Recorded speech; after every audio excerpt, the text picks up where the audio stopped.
Revelations.Unveiled.Detroit.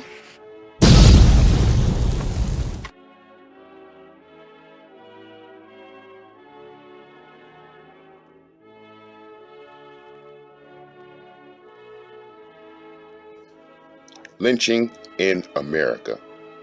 The murder, lynching, and treatment of Black military service members.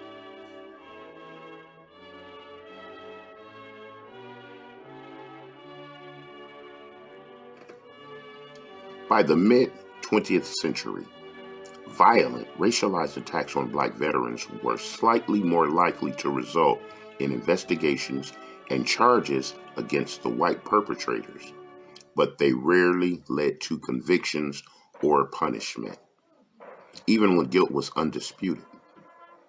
Under pressure from the NAACP, the federal government eventually charged Chief Shull for the attack on Mr. Woodard. But the prosecution was half-hearted at best. The United States Attorney did not interview any witnesses except the bus driver.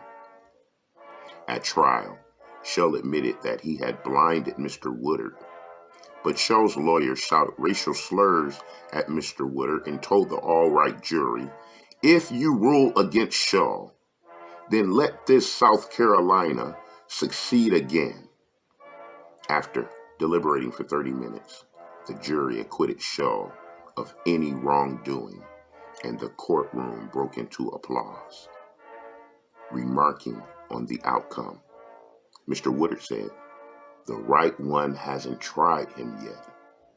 I'm not mad at anybody. I just feel bad. That's all. I just feel bad." On February 13, 1946, armed members of the Ku Klux Klan abducted Hugh Johnson, a 21-year-old Black Navy veteran working as a bellboy at an Atlanta hotel, took him to a desolate area outside of Atlanta, and whipped him 50 times. On August 8, 1946, Black World War II veteran John C. Jones was lynched in Minden, Louisiana, for allegedly entering a white family's backyard and looking through the window at a young white woman.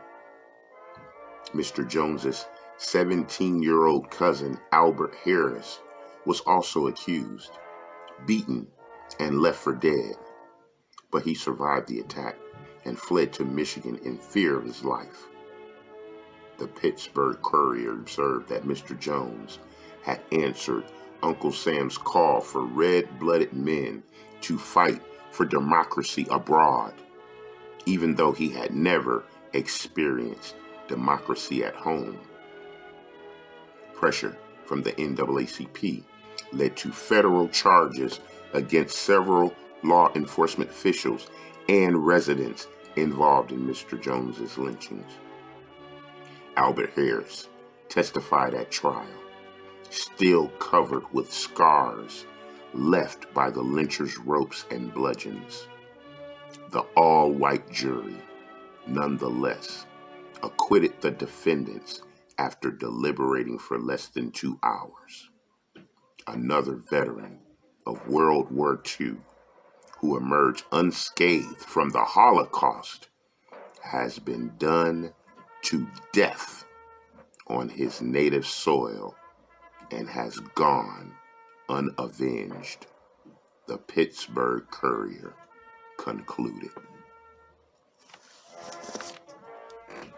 On August 17, 1946, less than 2 weeks after Mr. Jones was killed, a Black veteran named J.C. Farmer was merrily laughing while waiting for a bus with 2 friends in Wilson, North Carolina.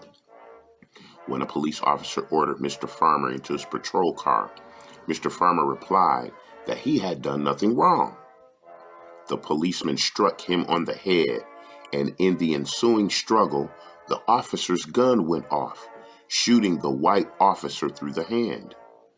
Within an hour, a lynch mob had formed, and Mr. Farmer was dead.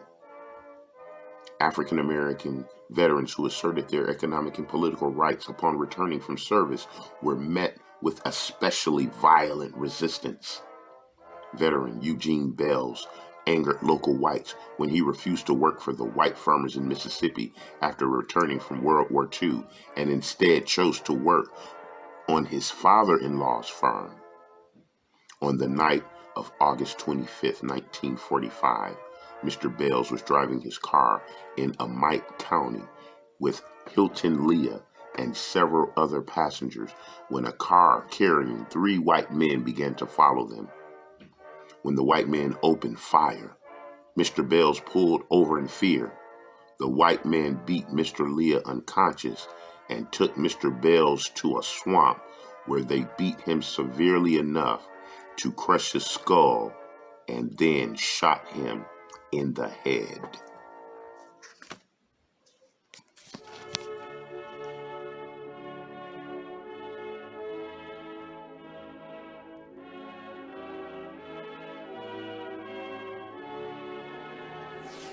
Revelations.Unveiled.Detroit